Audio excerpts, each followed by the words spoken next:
All right, back here on the Rich Eisen Show. Bring on Tommy P, everybody. Bring him on. There he is, back in his old haunt. You're back. You're home. What's up, Tom? Been so long since I was on from here, Rich, that I had to turn the lights on in the backdrop. I'm like, it looks a little dark. Look at that. We brought those up just for you. What's up to my boys in the studio? Hey, Tommy P. Tommy P. Love you. Are we done? Always have. Okay. Okay. Good to see you, Tom. What's going on, man? It's been an interesting week. This is supposed to be a nice, calm holiday week. Oh, yeah. What? So I saw Rap Sheet was in Tulum.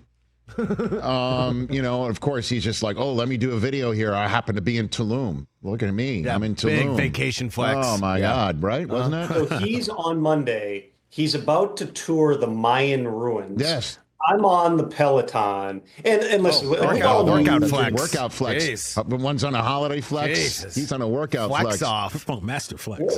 We all knew the Jalen Ramsey trade. There were signs that was trending toward happening. I get a frantic text at like 9 o'clock from Ian being like, hey, don't mess this up. But it's happening. I'm like, I know. He's like, I got bad cell service. I'm in Tulum.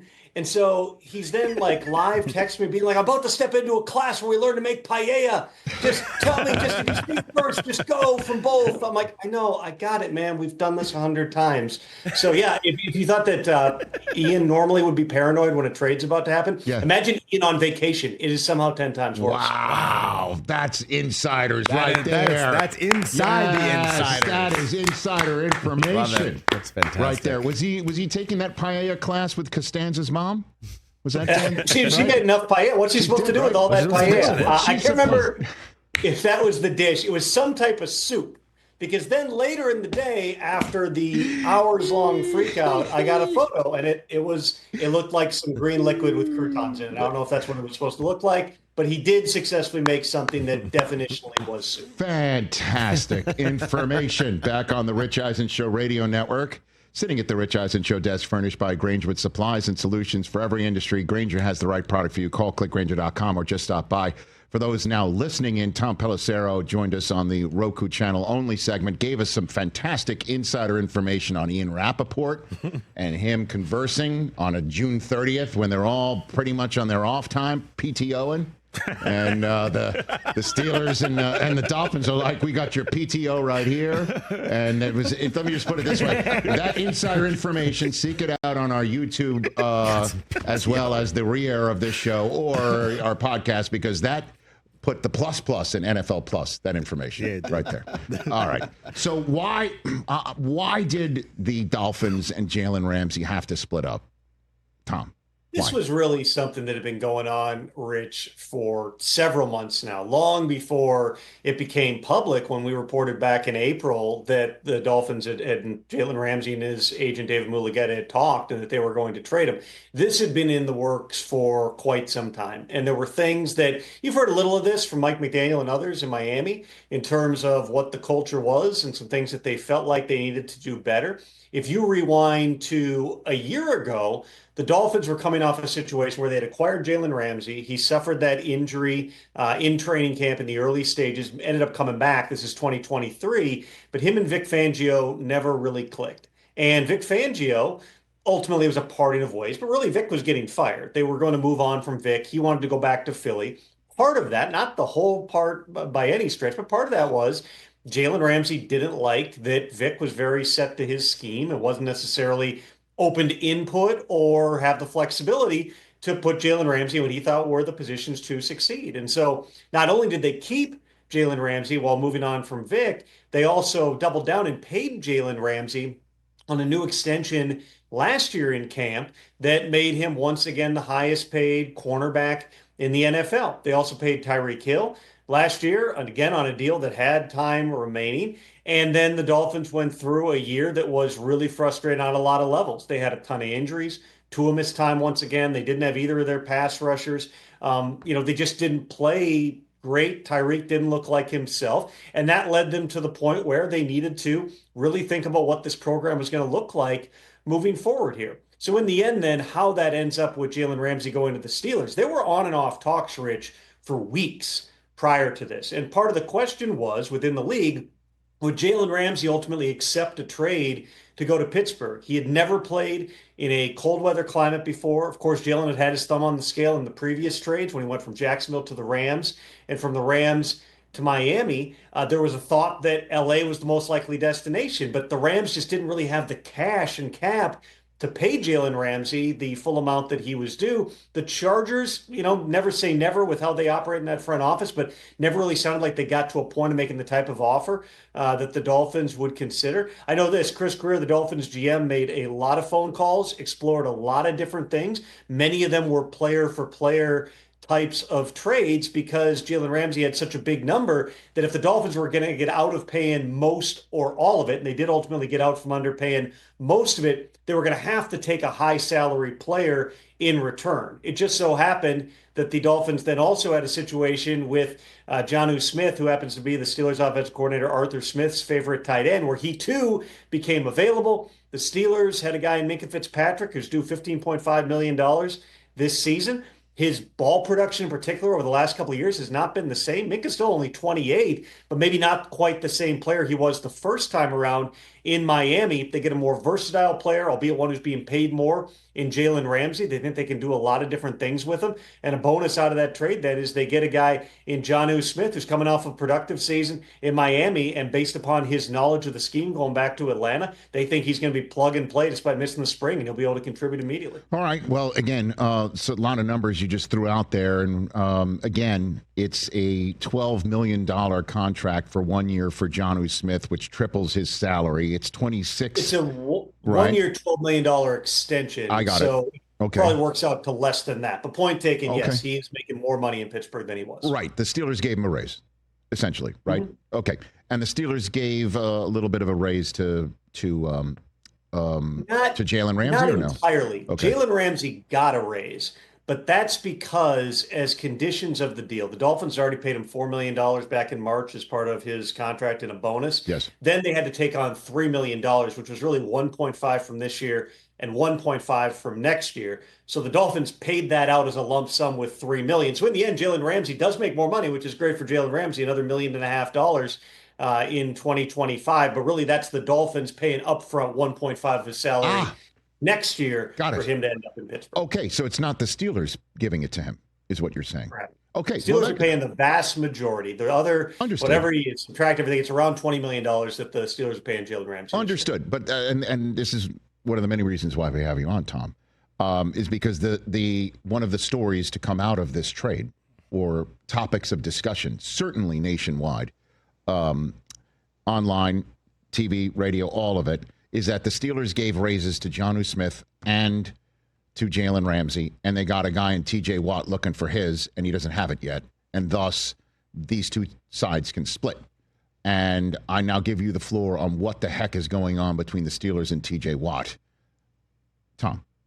Like a lot of negotiations, Rich, the Steelers have been trying to give TJ Watt that raise. They've been trying to do an extension with him. The sides just aren't there yet in terms of exactly what that needs to look like. TJ Watt's due about $21 million in the last year of his contract. Certainly there's an acknowledgement for all parties that that's not the worth of TJ Watt. But the question becomes, with a 31-year-old pass rusher, are you willing to pay him upwards of $40 million per year coming off a back half of 2024 where he didn't and the defense didn't play the way that we've been accustomed to seeing them in the past? TJ Watt's been a durable player, but he has played through a lot of injuries too in recent years here. Again, the Steelers stand willing to pay him, Rich, and I would tell you, not making a prediction, but I would tell you, based upon my reading of this situation, if and when a deal gets done with TJ Watt in Pittsburgh, and I've said repeatedly here and elsewhere, I believe that they will find a way, if not before training camp, then before the season, to get that done. It is going to be north of Myles Garrett. It is going to be upwards of $40 million per year, which then in turn is going to have an impact on some of these other pass rushers that are looking for new deals as well. The question becomes, all right, if it's going to be whatever the number is, $41, $42 million, what's the structure of that? What are the guarantees in that contract? If it's, say, just to throw out a ballpark number, $120 million fully guaranteed for TJ Watt, do you feel comfortable with a player that age who does have an injury history, not coming off the best ending to the season, paying that type of money. If you're TJ Watt, you're going, this is probably the last big bite at the apple I'm going to have. I've got the leverage because the Steelers right now on paper are all in, and I'm a big part of that. And if I don't get the contract I want, I'm going to make this a headache for them going all the way through training camp. Would TJ Watt ever say, I'm just going to retire rather than playing for $21 million? That's hard to imagine, but there's a lot of different directions that these things can go. Do I anticipate that TJ Watt gets traded? No. Never say never. In the NFL in 2025, Rich, we've seen wilder things than this happen, particularly, again, with older players. But you have to ask yourself this, in an offseason where they have absolutely gone all in on veteran players. Exactly. Let's call them that, not older players. Veteran players who are geared to win now. Bring in Aaron Rodgers, bring in DK Metcalf, who's still young, but another high-priced veteran player. You bring in Jonnu Smith and Jalen Ramsey and Darius Slay. Trading away TJ Watt will be so antithetical to the way that you are building this roster. It wouldn't make sense. But the other part of it is, even if you get to a point and you're like, we're at a stalemate, what can you get at this point for TJ Watt? For one thing, a 2026 draft pick doesn't help you. But even if you were getting a 2026 draft pick, is somebody giving up a first-round pick and more for TJ Watt? Again, never say never, Rich, but when the Bengals were at Trey Hendrickson's request, shopping Trey Hendrickson earlier this offseason, they were asking for a first-round pick.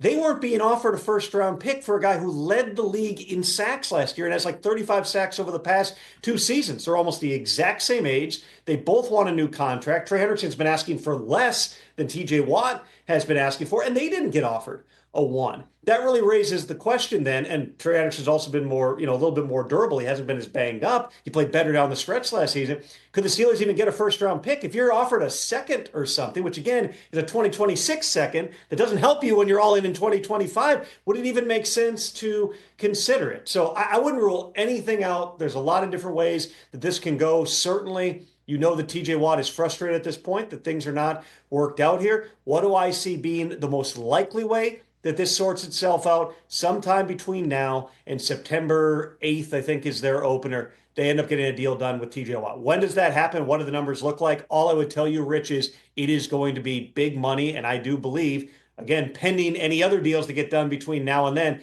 I believe we're going to see a reset in the edge market again. Damn straight, man. Like, this is, Morgan Freeman Oscars standing ovation gif right now. There's no reason to play footsie with TJ Watt when every other egg is in the Aaron Rodgers 2025 basket for the Pittsburgh Steelers.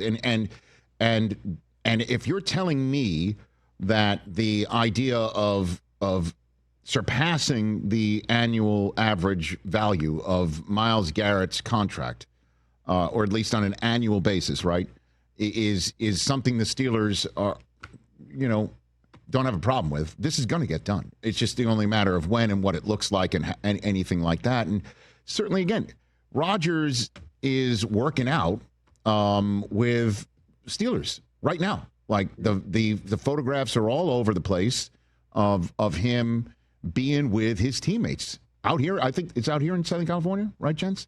And Malibu, baby. I mean, please. I mean, like, the wheels are in motion, man. Like, the bonding is in motion. Like, this is rolling. And TJ Watt sitting at home right now, I'm sure is like this. He wants to be in training camp. He understands that the chance for success is not holding in or holding out. And the Steelers know this too. Like, I understand. We had Jerry Dulac on earlier this week. He gave like August 23rd or on as when he thinks midnight's going to strike. It should strike in 3 weeks. Like, get this guy in. Don't have Tomlin being asked all these questions that makes him pissed off for just a moment. Obviously, he can put velvet ropes around a conversation media-wise like nobody's business. But let's, like, what are we doing here? Like, figure out the math, get him in.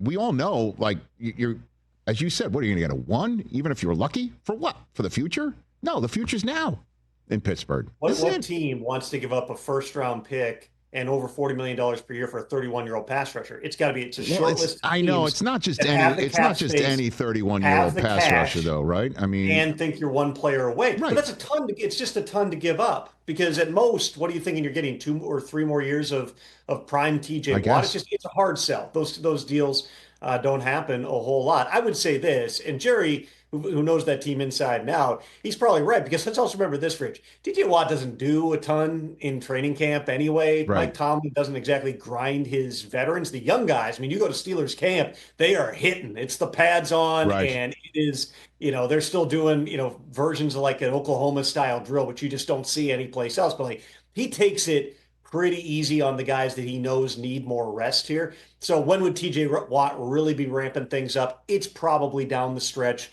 in training camp. The sooner the better, but they're one of the last teams to report. I think they're a July 23rd reporting date team. So they're one of the last teams in, and we'll see exactly what transpires between now and then. Any idea of a trade, barring some team calling up Omar Khan today and saying, hey, we'll give you a first-round pick and more for TJ Watt. Even then, I think there's a real conversation of like, does this make any sense for us? I don't see that happening. I think that this is going to be something that it does get resolved, but again, we've seen strange things happen in the past. So stay tuned to exactly how this thing ends up getting resolved. Lastly, Joe Shane, he must have had a surprising, or he probably saw it coming, but talk about getting any draft capital dropped in your lap for Darren Waller out of the blue, right? Like that had to please the Giants. Clearly, Waller's not playing for them anymore, and so what's the Darren Waller backstory with him winding up with the Dolphins as the tight end of choice to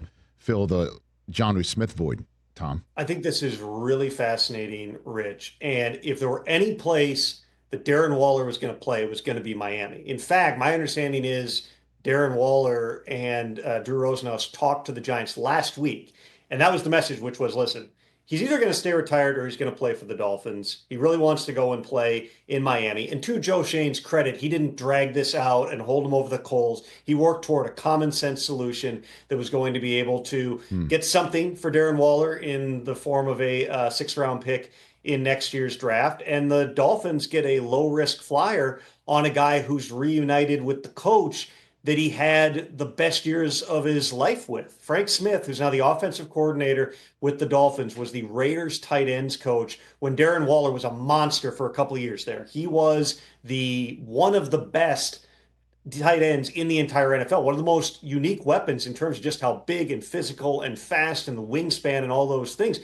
He was really, really good, and part of that was he had this unique connection with Frank Smith. We all know the Darren Waller story in terms of the past struggles with drug addiction, his career, his life, very much being on the ropes, coming back and showing that he could be, this caliber of a player there. Those two, Frank Smith and Darren Waller, are like brothers. They are that close. And so when Darren Waller began to have that feeling like maybe I would want to give this another shot, he wasn't going to go back to the Giants. The only place he was going to go was Miami. Now you're Mike McDaniel, and yes, he's 33 years old. Darren Waller turns 33 in September. He didn't play last season. There's all kinds of reasons that I understand for people to be skeptical of this, but everything I've been told is he is mentally and physically refreshed. He's in a good place. All of a sudden last year, the Dolphins offense through the course of the season, both because of what they were dealing with at quarterback when Tua was out, the offensive line issues, Teron Armstead being beat up, they basically went from this fast-paced, wide-open vertical strike offense, Rich, to like a ball control style of offense. Well, now all of a sudden, if you get something close to the Darren Waller that we've seen at his peak in the past, that is a big detached weapon that you can line up inside, you can line him up outside, and utilize that to sort of offset the speed that you have with Tyreek Hill and Jalen Waddle. I think it's a fun idea. And again, your worst case is you're out a 6th-round pick next year. Your upside here is you get a piece that maybe with Devon Achane continuing to come on, you hope that Tua can stay healthy, all those things. You're hoping maybe this is something that Darren Waller is going to get a boatload of balls thrown in his direction, and that's going to give you the opportunity to exploit certain mismatches as we head here into 2025. Hey, Tom, I'm looking at the Dolphins depth chart. Tua, obviously, is the key. Achane, along with Jalen Wright and Alexander Madison, is the running back room top 3.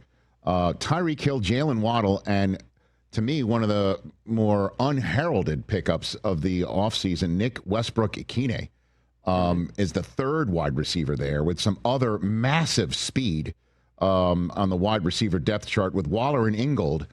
You protect Tua, keep him healthy, and I mean, this is the Mike McDaniel vision, right? Fast, quick, and get a ton of points. And if Jalen Phillips and Bradley Chubb are healthy, my guy Kenneth Grant being drafted, obviously they're now greener in the corner position, but that's your Dolphins 2025 outlook with just looking at the depth chart. Not too shabby, Tom. And you're hoping that Minkah Fitzpatrick, just as a veteran player, is going to be able to stabilize the back end with a really young secondary around him. Listen, it all comes down. This isn't breaking news. It all comes down to Tua and his ability to stay on the field. Look at Mike McDaniel's record when Tua Tagovailoa is his starting quarterback. It's very good. When he's not out there, it's not as good. And you can say that about most any team in the NFL. You lose the starting quarterback, then no matter who you have as the backup, you're probably in some deep trouble if you got to get through more than 2 to 4 games. The difference with Tua is there's a long injury history here, going all the way back to Alabama, the tightrope surgery on his ankle, the dislocated hip, then obviously the concussions in the NFL. You just don't know. He's doing everything he can, right? Every year we have the stories. He's learning martial arts, ways to fall. He is going to protect himself more. He's going to get down. And then you'll see him, and all of a sudden the instincts kick in, and he lowers his head into somebody in the red zone on a run, and he ends up missing a couple of months. That's what this all boils down to for the Miami Dolphins, is keeping Tua Tagovailoa healthy. If he is, I do think that you can see their path forward here in terms of we're going to be able to compete. We're going to be able to get the ball to all these different playmakers here and be good enough on defense. If something happens to Tua, then you're down to Zach Wilson, who has a ton of ability, but has been a roller coaster ride, to say the least, in his NFL career, though I do think he's in a really good spot now with Mike playing in the same offense he was drafted for with Mike LaFleur out there with the Jets. And then he's competing with Quinn Ewers, who's kind of the opposite, where the physical traits may not be there, but he has won, and he's been there and been in big games over and over again. Is there a clear answer there? Are you handing this off to somebody who you feel like can step right in?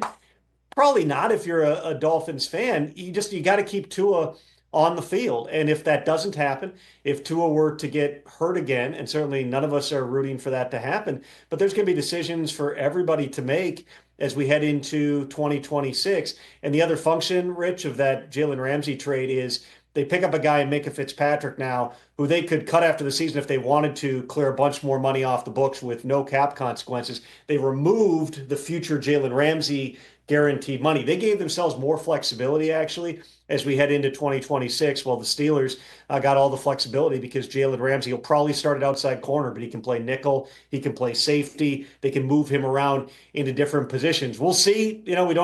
I hate outcome-based analysis. We're looking at this in advance, but you can understand why both teams did this deal, and it's going to be fascinating to watch the ripple effects across both teams in 2025. Tom, you the man. Have a great 4th. We'll chat. We'll chat soon. You bet. Ladies and gentlemen, Tom Pelissero, outstanding. Catch the Rich Eisen Show live weekdays from 12 to 3 p.m. Eastern on Roku Sports Channel in the U.S.